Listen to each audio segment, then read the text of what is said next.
Returning now to our top story, Chinese President Xi Jinping got down to business in Seattle on the second day of his state visit to the United States. The leader held a roundtable with chief executives of prominent Chinese and U.S. companies.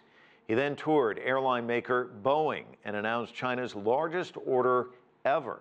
CCTV Callebs breaks down President Xi's eventful day. Chinese President Xi Jinping got a first-hand look at one of Boeing's new 787 aircraft, the Dreamliner. And the glass itself is made in China.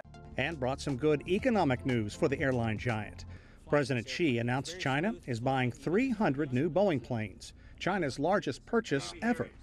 250 narrow-body 737s and an additional 50 wide-body jets. The deal is worth as much as $38 billion. China is quickly becoming the largest aviation market in the world, and our partnership together is creating jobs both in China and here in the U.S. It's an important deal. Boeing is locked in a bitter fight for business with its European rival, Airbus. President Xi touted the close relationship that China and Boeing have forged over the last 25-plus years.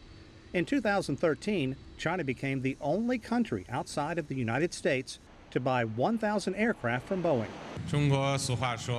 There is a Chinese saying, when the main river rises, all the tributaries would be filled. Looking ahead, there are even brighter prospects for collaboration between China and the Boeing company.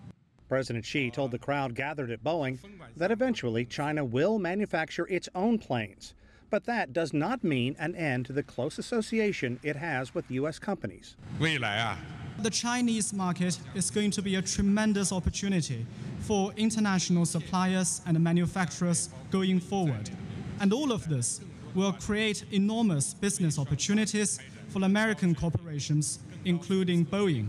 Earlier, at an economic roundtable, President Xi noted there are about 65,000 U.S. businesses in China investing more than $75 billion. There are 1,600 Chinese companies in the U.S. creating 80,000 jobs. And Xi says Chinese investment is growing. At present, such a business cooperation has moved from mainly trade-driven to being driven by both trade and investment. Given our differences in development stages, we have strong complementarities in our economies. The meeting included a who's who of business giants, including the CEOs of Alibaba, Starbucks, Amazon, General Motors, IBM, and Microsoft.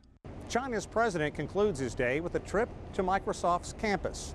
His last stop of the day is a trip back in time when he visits Lincoln High School in Tacoma, Washington, a school he first visited more than 2 decades ago while in the United States as a provincial official.